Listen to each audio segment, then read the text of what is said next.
Hard Home Community's most recent Baldwinsville community update. I'm your host, Shelley Hoffman. Hey, Mayor, how are you doing today? I'm doing pretty good. It's beautiful out. We've had nice day today. Snow's melting. I guess we're going to have 3 or 4 days in a row of in the 40s, which is nice. But we shouldn't get fooled because there's more snow coming. And March sometimes can be, come in like a lion and be very nasty. So let's be happy with what we got right now. And we're killing mosquitoes in their nests, and we're hopefully killing some ticks with all this cold weather. And that's all I got. Hoping, because mosquitoes last year, especially up like in the Cross Lake area and in I'm sure my backyard, they were miserable. So you just made my whole day thinking that maybe we were killing mosquitoes out there. It might have been the worst mosquito season I can remember as an adult. When you're, I didn't consider myself an adult when I was 20, 21, 22. I was still acting like a kid, and you don't pay as much attention. But when you get a little older and you sit still more often outdoors, and all this, they're all around your head and on your ankles. And so let's hope. I think I ate some at Cross Lake walking from the pole barn to the A-frame. I'm pretty sure I went to say something and they just went right into my mouth. It was just kind of explains things a little bit, right? Well, just so you know, I had one of those moments again last night where I said, "Gee, I really don't know if I got anything." It's sort of in between seasons type of stuff, and the big events are kind of gone. The dining weeks, the big chill, some of that stuff has happened. But I got a phone call the other day asking me about the Memorial Day parade. Is it a go? I double checked with the chief. He said he's based on what's going on around. So no reason we couldn't have the parade as usual. Nice. So that's exciting that on Memorial Day, our parade will be back as, like it always was. If you know people that are interested in getting in the parade, contact Village Hall. They'll contact you with the committee. Linda Ross and her husband Tom kind of are in charge, but Ruth Seco from our board is on the committee. Excuse me, Rosemary Johnson, who used to be one of our clerks for 75 years. I used to tell people, she'd say, "I'm not even 75 years old. How can I be a clerk for 75 years?" But she's involved, and Lieutenant Lockwood is on that committee. Obviously, because they need to know anything they want to do, they got to make sure that it meets safety requirements and so on. So they're getting started. They're excited. I hope the people in the village are already starting to. We still have Valentine's Day coming up. We have the Super Bowl on Sunday. Those are things that the village has less input, except Valentine's Day. Be nice to your sweetie. Yes. Well, and I can say from a business standpoint that you have stuff happening at like BU Nutrition, Sweet Dreams Candy Shop, Fashion Rescue. The businesses, really are taking, I'm going to call it Galentine's Day, but obviously it's Valentine's Day. But there's a lot of things out there for even just girls to get together and do. I know Rural Princess, they're going to be at the candy shop this Saturday, so you can get candy and see some princesses. So it's just, again, we talk about it all the time. There's just, I know it's not village, but the village itself is very supportive of all what the businesses have going on. And this year, they're just coming out strong saying, we can do things, let's do them, and let's do them safe. And if you're looking for something to do, there's always something happening in one of the businesses around here. And the businesses have made it easy because they're so creative. They don't just sit there and go, well, what are we going to do? People don't treat Valentine's Day the way they used to. Well, make it fun for somebody and maybe they will. And it looks like different people try that and it seems to work. I know our florists are very busy. I'm sure the orders have started to trickle in and people will wait till, Monday morning to place their orders and hope they can get there by noontime and wonder why they can't. But so we do have some things going on, and spring is like just over a month away. So, there are things to look ahead towards. The SU basketball team, 4 straight, trying to give themselves a chance maybe to get in the tournament. So, it's something to look forward to. I want to get some village business out of the way because we have a lot of stuff pertaining to village government that people should be aware of. Just to remind people that taxes will be coming, village taxes will be coming out. I know I'm not supposed to say bad things, but you realize that village taxes made sure your streets were clear for snow and your brush got picked up and that type of stuff. So that's really a good thing. Yeah. You should get them. What the heck? Oh, something was on my screen. I think I hit the mouse by mistake. Where am I? I've lost my train of thought. Get back. The village taxes go out when? When should we anticipate? People should have their taxes on or by March 1st. They have the whole month of March to pay them without a penalty. After April 1st, you pay a penalty. It's not huge, but money's money. You can pay it several ways. You can mail in. You can use the drop box outside the door. It's very safe. And for people who aren't familiar with it, Village Hall is connected to the police department, and there's police cars parked right there within sight of the drop box. So if you're worried that you're putting it in there and it may not survive, you have to be pretty brassy to go and try to knock off a drop box next to the police station. And we have cameras all around the building, so that's pretty safe. You can do it online at ongov.net /etax, ETAX. So you can go to the door, ring the bell, they'll let you in, you come in, pay your taxes, get your receipt stamped, and you're all set. So that's something to not necessarily look forward to, but to not, if you don't see them by March 1st, to check with the village and see if maybe there's a way to get a second copy or whatever. Because ignorance or saying you didn't never get a copy really doesn't stand up in court. And so we're kind of dependent on everybody to know taxes are coming. This is a good reminder. Also, the election coming up March 15th. You can get absentee ballots now. Contact Village Hall if you need an absentee ballot.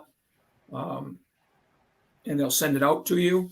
All I'm aware of is that there's one mayor candidate and 3 trustees for a mayor's seat and 3 trustees positions.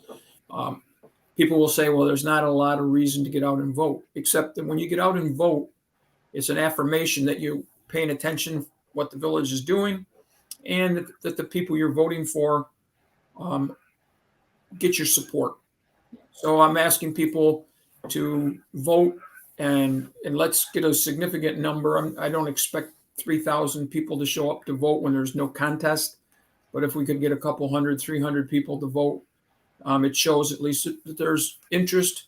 I think we've done some good things between speaking of the board and looking at taxes. We dropped the tax rate by 4% this year.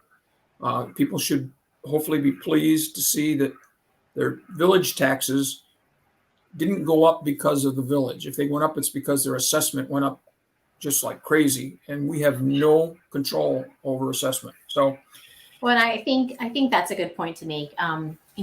Linda chimed in saying the village taxes haven't increased. So I'm glad you said that because I was going to bring that up. But I know before I got into the industry that I'm in, I didn't always pay much attention. I just looked at the dollar amount that I had to pay. So you see the assessment and you see an increase, you assume that the increase is because the village increased their taxes. You're not really paying attention to the assessed value.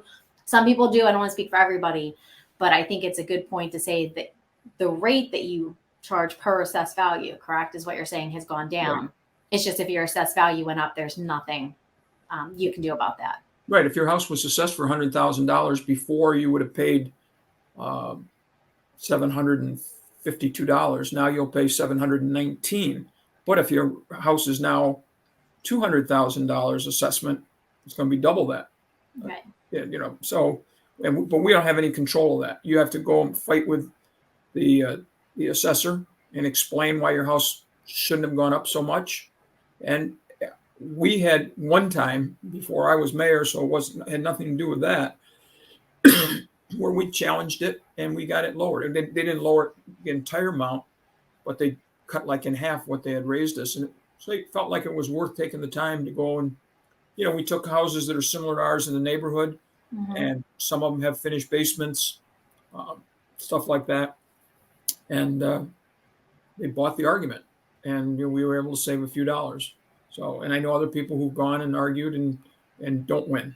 Well, you don't know if you don't try. And with the market that we're in and the market value increasing, assessment, it's all related. It's not just one little piece of it that creates the wave effect. But you're absolutely right. Just a few other things. We do have some openings for the planning board and the zoning board. They're still open. We do have one candidate for the planning board who was watching our board meeting Thursday night live on Facebook and saw that we were talking about positions, sent a message to us, and we are able to address it on the air, asking what the qualifications were. And basically, the qualifications for being on the planning or zoning board are you have to live in the village. So that we don't require a degree, we don't require experience.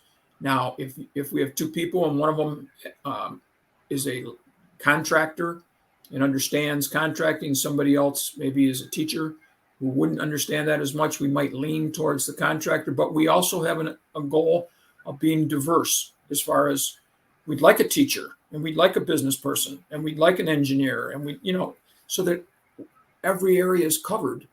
We'll get the most well-rounded opinion on things. So if you're interested in getting involved in the village, planning board, zoning board, the positions are open. Contact the code office.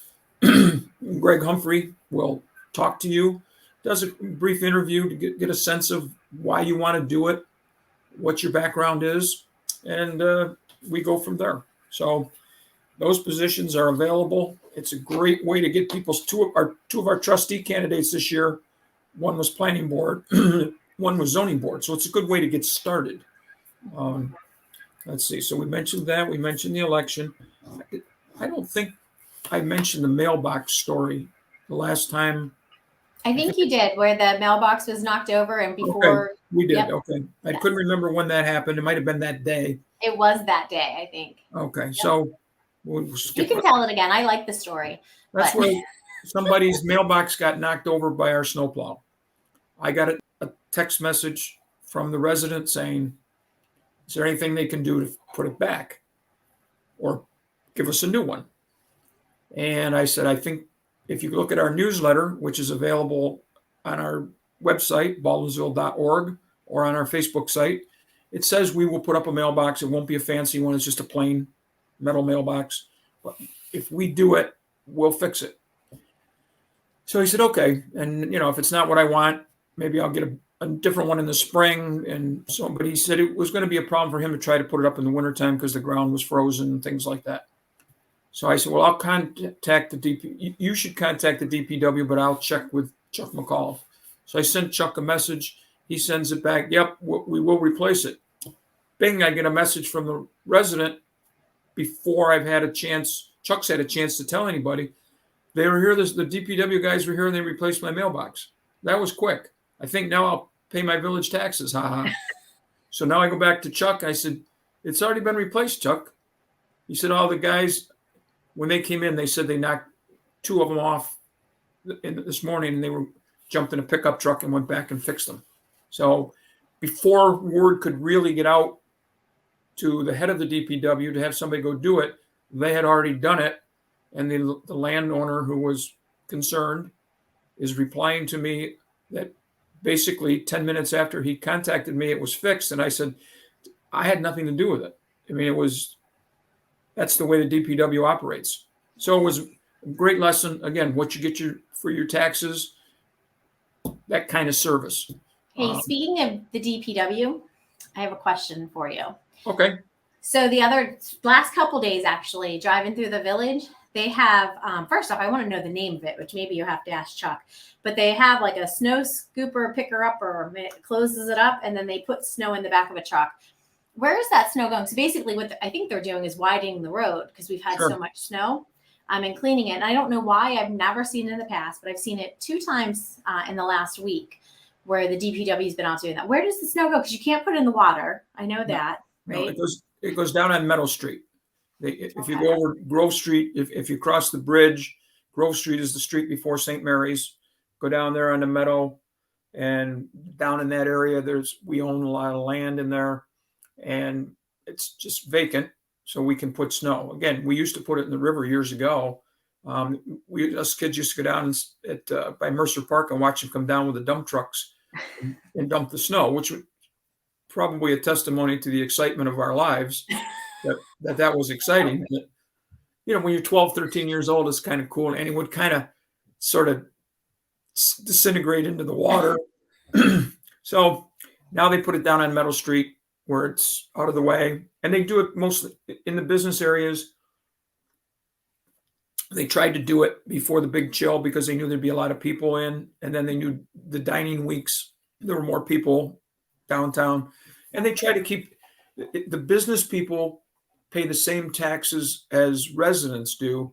They don't get leaf and brush pickup because they don't have any leaf and brush. So the snow removal type stuff is what they get extra. Gotcha. And you probably wouldn't notice, but I live in Canton Wood, and we have a couple of dead end type cul-de-sacs. They go down and clean them out because it's hard when you're going around the circle and the snow drops off and those things. The grassy part, like in the middle, for instance, suddenly grows quite big, and the street area is diminished. So they go down, and I've seen trucks going by full of snow, and they clean up the circular areas. And it's nice for everybody because you do get frustrated with the snow, but all of a sudden to have your street area cleared out so you can move around better really means a lot to people. And so it's something our DPW has done quite a while. And Chuck is particularly, cognizant of the impact that it has on people, especially the businesses, to keep those areas clean, keep the parking spot. Because otherwise, I can remember years ago when we had bad snowstorms, there would be areas on like Oswego Street west of the stoplight where you couldn't park on the street because there was 3 feet out of snow about 5 feet high. If you parked, you'd be right in the traffic lane. So it's a great service to the businesses, and hats off to our guys. Let's see, we mentioned that. I don't want to get too far off track and lose track. So Greg Humphrey would like me to remind people, you are required to keep your sidewalks clear. You have 24 hours after a storm to get them clear. Nobody expects you to be out there 5 minutes after a 15-foot or 15-inch snowfall and being out there and getting rid of it all in 4 minutes or something. We give you the benefit of the doubt that you had something else going on in your life that day. You worked or you had school, whatever. And so we give you 24 hours, but you are responsible for the sidewalk in front of your house. So I'm trying, how I try not to laugh sometimes when we're talking and my eyes start to water. So I had a friend up from Philadelphia, and I said the sidewalk, because I live on the corner and the sidewalk needs to be shoveled 24 hours after a snowstorm. And I was telling him this, and he goes, "Oh, so you don't have to shovel till April, because every time I'm here, it just keeps snowing and snowing and snowing." You almost could make that argument sometimes. So we had a question the other night about when we had our board meeting Thursday night, it was snowing pretty bad. And so the question came up about Beeville Express, the lunch program, and Canton Woods. How do you know if they're open or closed? So as it was explained by Ruth Troy, if it's Beeville Express is impacted by, let me think here, which one is which? I guess if Beeville schools are closed, there's no Beeville Express. Okay. If Syracuse schools are closed, there's no senior lunch, because I'm assuming the same people provide lunch to the schools, and that's their big one, so they wouldn't do it. And if the village of Baldwinsville offices are closed. So is Canton Woods. Okay. So it gives people an idea. I can't remember the last time Village Hall was closed. I mean, we've had some days where we've closed early because it was really getting bad and we wanted people to get home. I think we might have had a few days where it opened late because it just took a while to get some of the side streets hadn't been cleaned as good, and people had to clear their cars off and that kind of stuff. But generally, that's a good rule of thumb, that the senior center is open if the Village Hall is open. If you have any question, you always can call Village Hall, and they usually know what's going on. They are the information center of the world, and if you talk to Maureen sometime, or Rosemary from days gone by, that they would tell you that they get calls about everything, and many of them have nothing to do with the village. They have to do with certain businesses. When do they open? Blah, blah, blah. But everybody thinks the village knows. And it's funny, they do have a pretty good idea on most things because they've been around enough to know. Let's see here. What else we might have?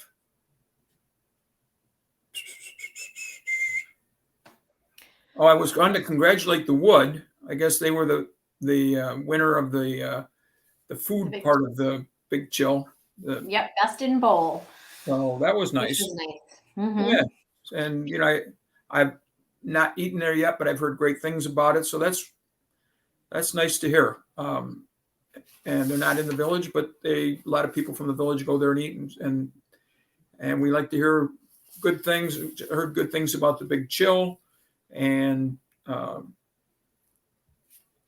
just been very happy to hear every time something goes on that it seems to go good, and it's a nice break for people to say, okay, we still have 2 months basically of winter, but we're on the downhill side now because we've had the Big Chill.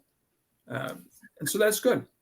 We did get our contract from the county for the Main Street facade grant. At least I've signed it. It has gone to the county.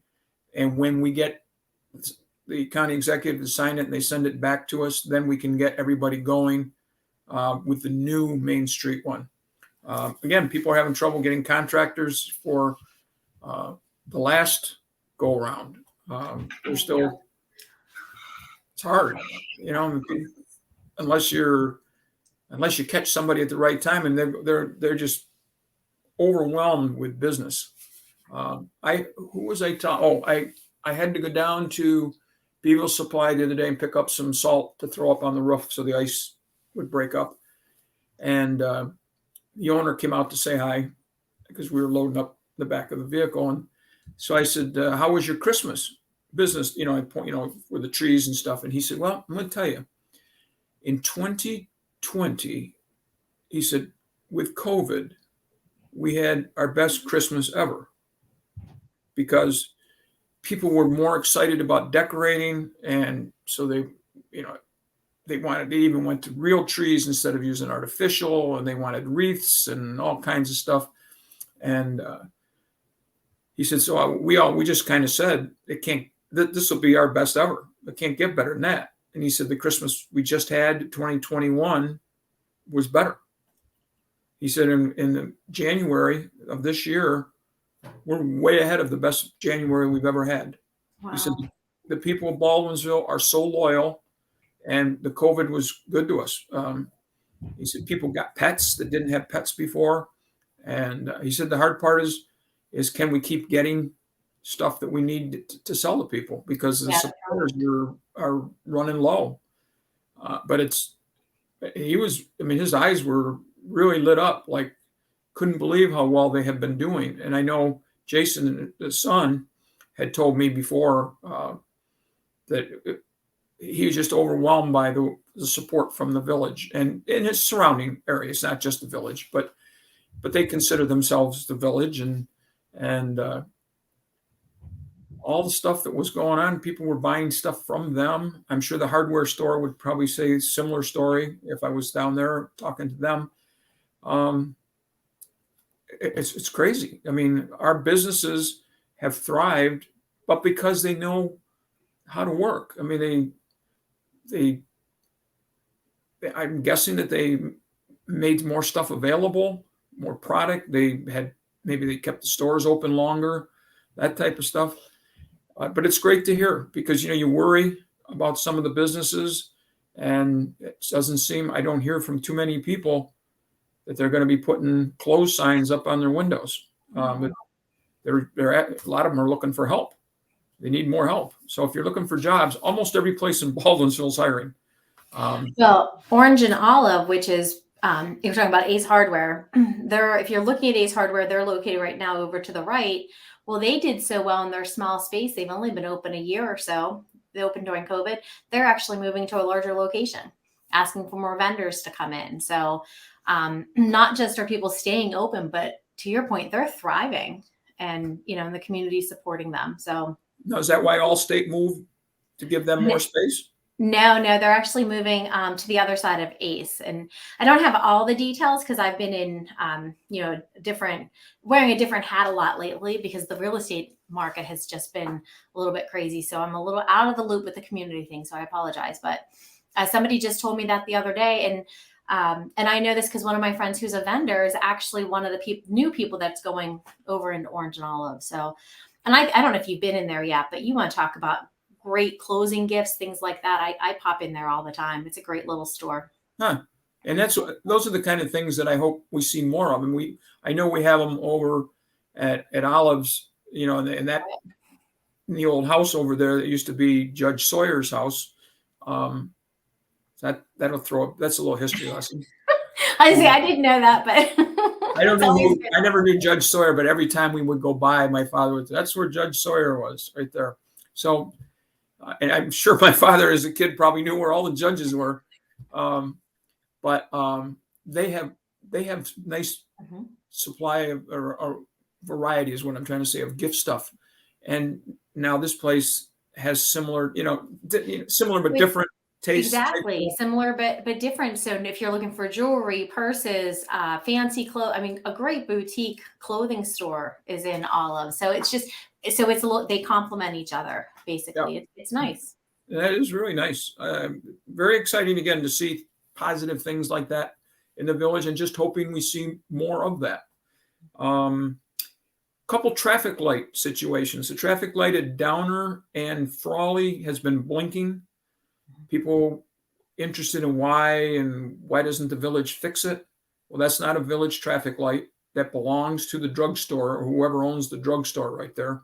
It was put up by Eckerd years ago. And the question is, do they want to spend the money to fix it? Somebody thought maybe they should leave it on blinking because all the traffic is on Downer Street anyways, and so now they don't have to stop. Apparently it was a merchandising ploy. If you had to stop at the light, you might look over and realize, oh, geez, there's a drugstore. I got to pick up something. I got to get some cough syrup. So I might as well go here. I'm stop at the light anyways. Whether that works or not, I have no idea. But that's apparently why it was put there. And they were talking about maybe just turning it off. Chuck was concerned that if it's just sitting there, it's a hazard if the wind ever broke it loose and if the light fell, it could, somebody could get hurt. So we are working on trying to get that taken care of. And then it was pointed out by Trustee Dryden at the board meeting the other night that if you're going right by your house, that light, if you're coming down the hill towards the village, the light turns green going into the village before it turns green going up the hill. It's like about a 4 or 5 second delay.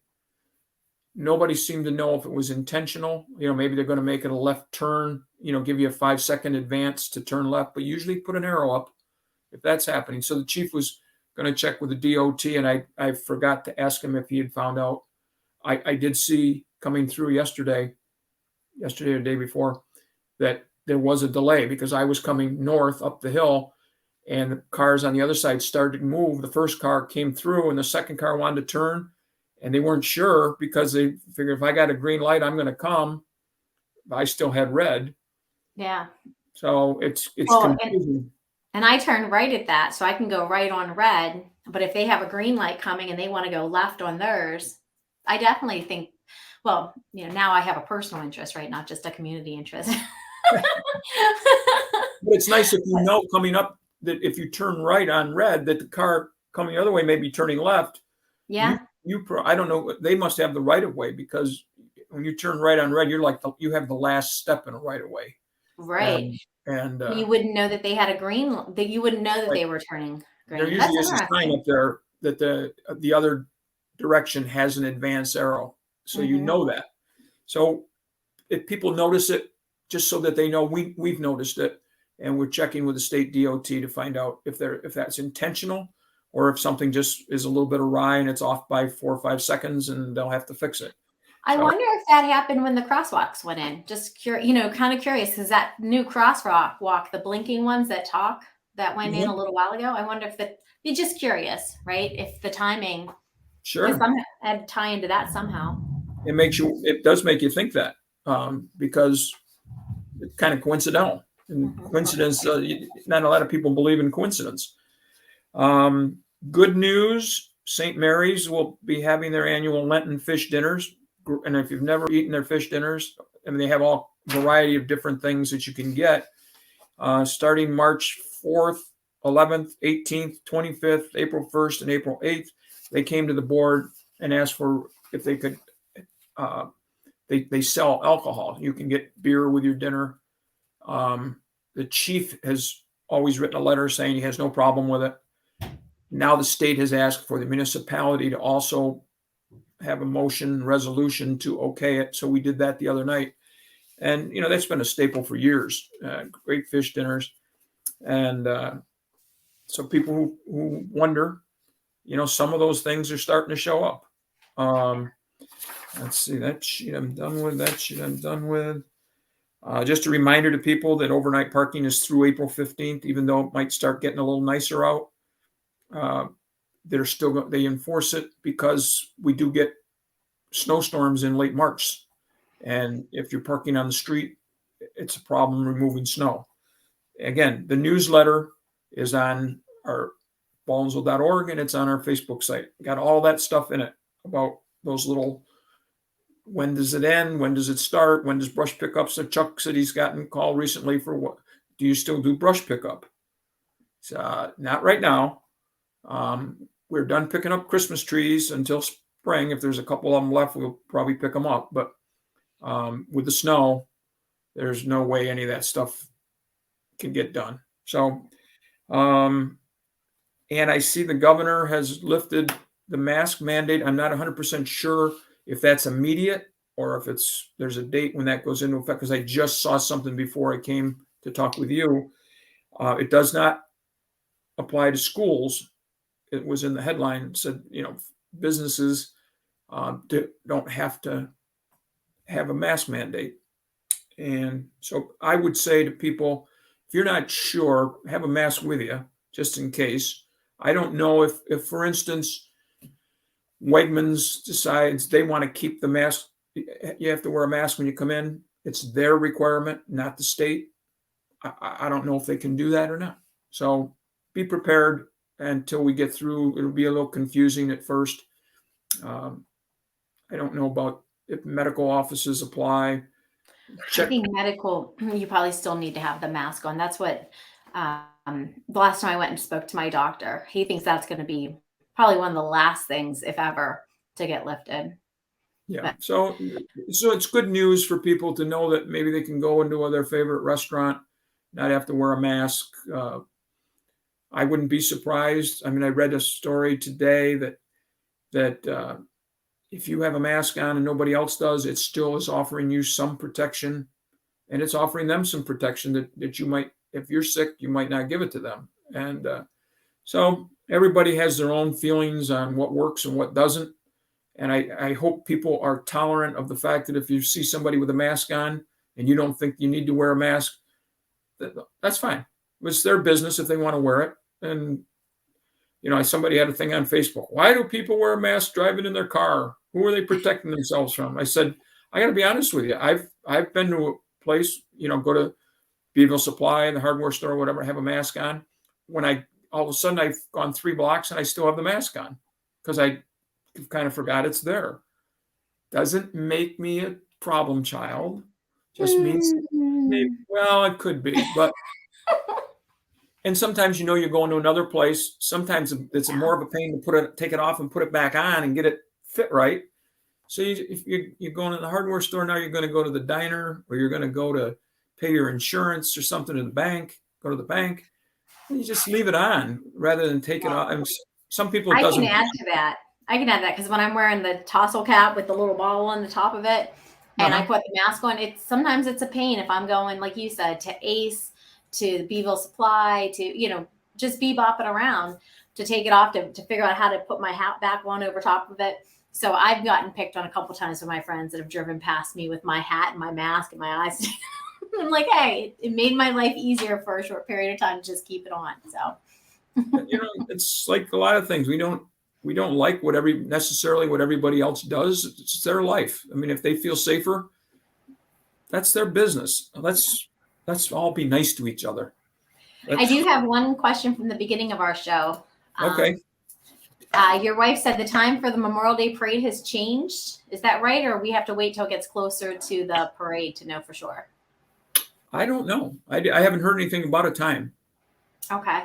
I do know that it's on a Monday this year, which makes it harder for them to plan because everybody else always goes on Monday. We go on the real Memorial Day, and it happens to fall on Monday.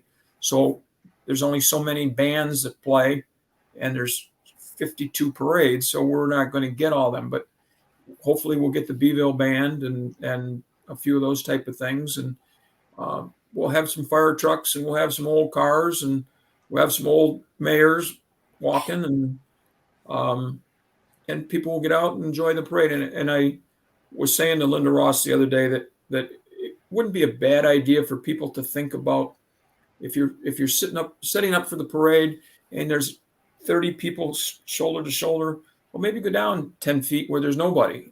And outdoors is supposed to be much safer than indoors and that kind of stuff. But if you're not right on top of each other, that's even better.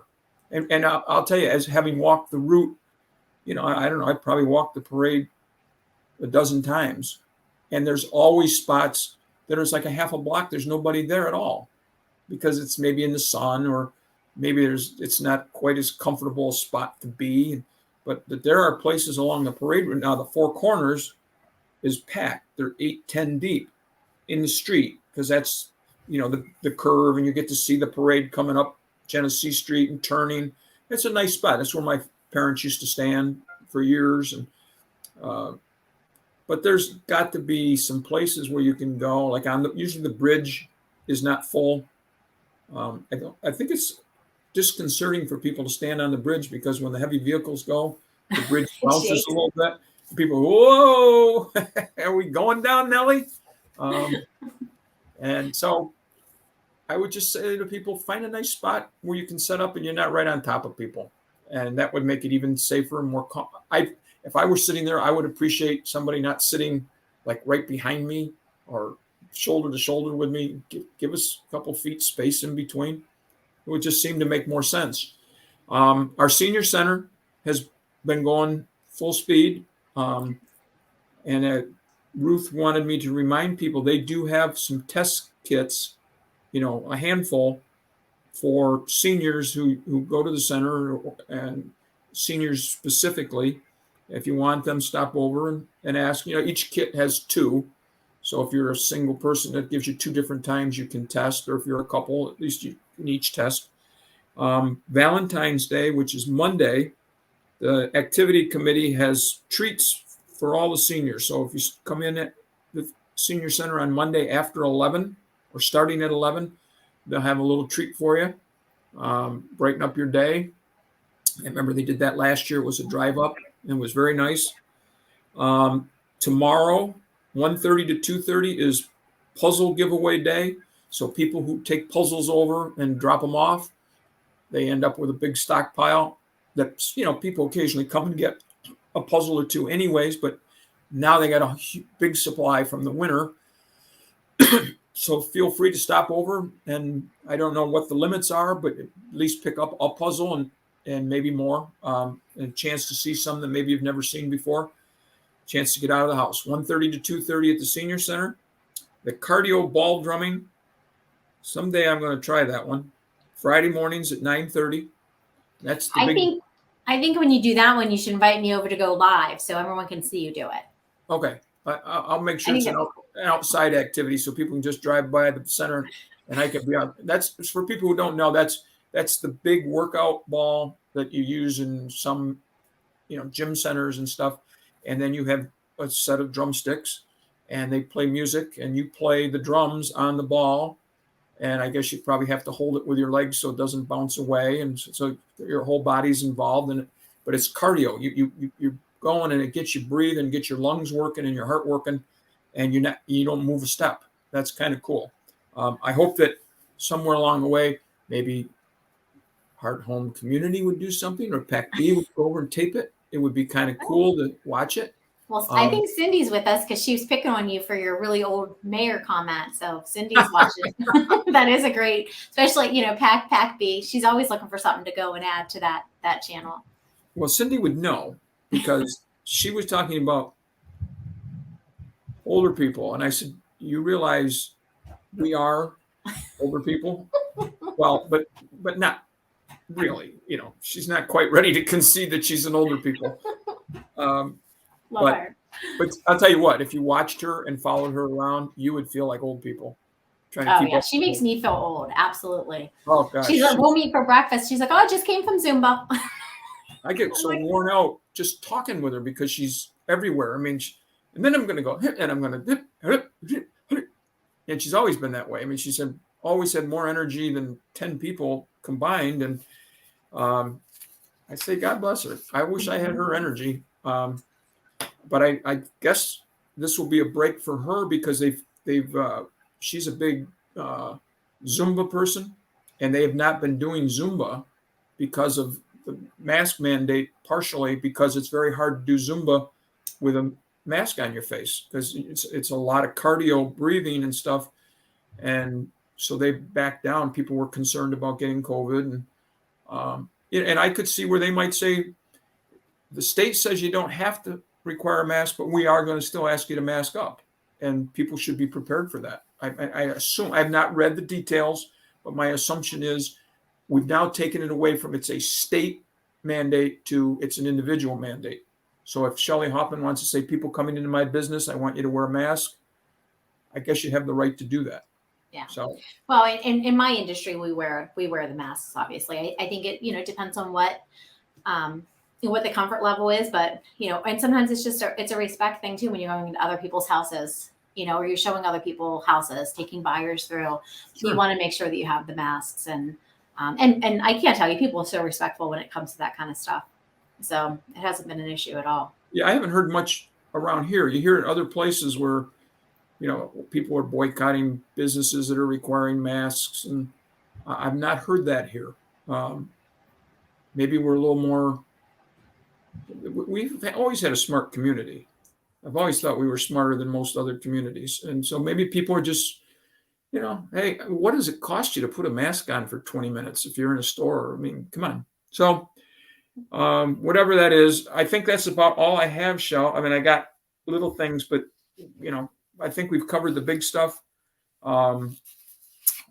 Just remind people that if they have any questions at all, call Village Hall at 635-3521. If you need to talk to me, if you have questions, they'll get you to the DPW. They'll get you to the police. Hopefully things are starting to quiet down a little bit.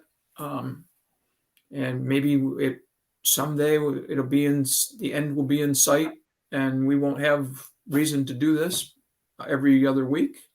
I do like the fact that we're doing it on the week opposite when we have our board meetings, because then so we had a meeting on Thursday, then you and I on Wednesday, then the following Thursday. So it's like each week I'm able to get messages out about the taxes, about this stuff.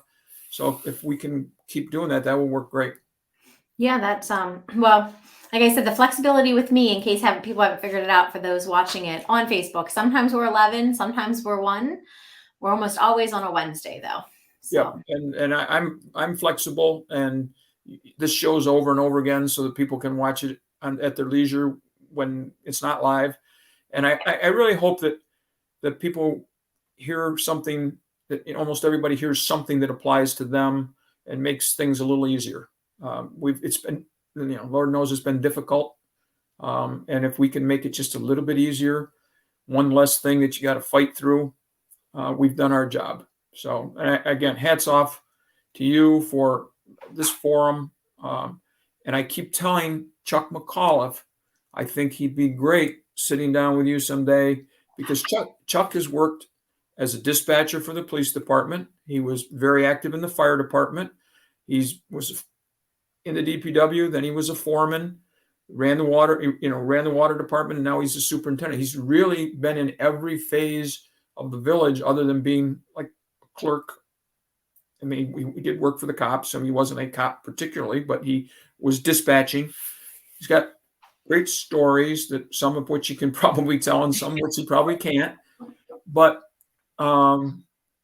he has so much pride in our village that things, I mean, he'll say, yeah, I walked up there to see how it was going, and it looked like a lot of people, like when we have our Margarita Fest and stuff, he might not participate, but he'll walk around to see if it, and people will go, oh, the flowers are beautiful, or, and he likes to hear that kind of stuff. Well, I saw him the Saturday of the big chill and the poker run, and I tried hitting him up again to come on the show with me. He just smiles. He just, every time I need something or I have a question, he answers me immediately. He's always, Johnny on the spot. But when I ask him to come on here, he just says, oh, the mayor can answer the questions. But I think I'm going to keep working on him, because I think it would be really, I think people would get a kick out of what he's seen over the years. And the people he's worked with, the different mayors and police chiefs and fire chiefs. And I mean, he's been through it all. And if he doesn't want to talk, I'm not going to pressure him, but I just think.